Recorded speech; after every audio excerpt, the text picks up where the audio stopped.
I walked in on my husband and our son's fiancée in our living room hours before the wedding. Can you imagine waking up on your son's wedding day, filled with nerves and dreams, only to realize by lunchtime that your entire life has been a meticulously crafted lie, orchestrated by the very man you built it with? That morning, my world didn't just crack, it shattered into a million pieces, and I was holding the hammer.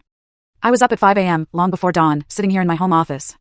My small accounting business usually kept me grounded, helped put Garrett through college, covered those little extras Arthur's salary couldn't. But that day, the numbers on my screen were a blur. My mind was elsewhere, picturing the perfect white chairs, the rose-draped archway Arthur and I had put up, the string lights I'd checked 3 times. Everything had to be perfect for our son, our Garrett. For 25 years, I'd been the steady hand in our marriage, the planner, the one who remembered everything. Arthur was the charmer, the life of the party, everyone's favorite. I was the foundation he stood on, and for a long time, that was enough. But lately, a quiet distance had crept in. The hushed phone calls, the way he'd stop talking when I entered a room. He'd always just laugh it off, stressed at work, honey. Big promotion. What else could I do?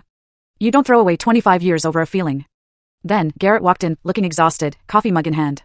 My 23-year-old son, with my practical nature but his father's handsome face. Mom, you've been up for hours, he murmured.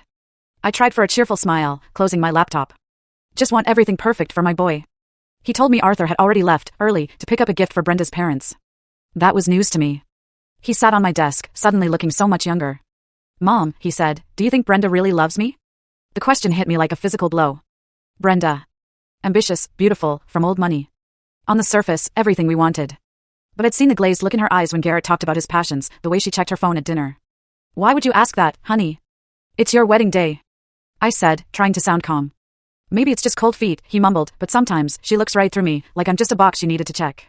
Then he lowered his voice, almost a whisper. And lately, she's been spending so much time with Dad. Always talking about finances. She says he's mentoring her. Oh, I wanted to tell him everything I'd noticed, Arthur's eyes following Brenda, the way he knew exactly how she liked her coffee without asking. But I just squeezed his hand. Wedding jitters are normal, honey. It's not just jitters, Mom, he said, his voice cracking, his eyes filled with a raw pain that terrified me. I think she's in love with someone else. My blood ran cold. What makes you say that? Little things, he whispered. The way she lights up when Dad calls. How she asks about him first. Yesterday, I saw them in the garden, just talking.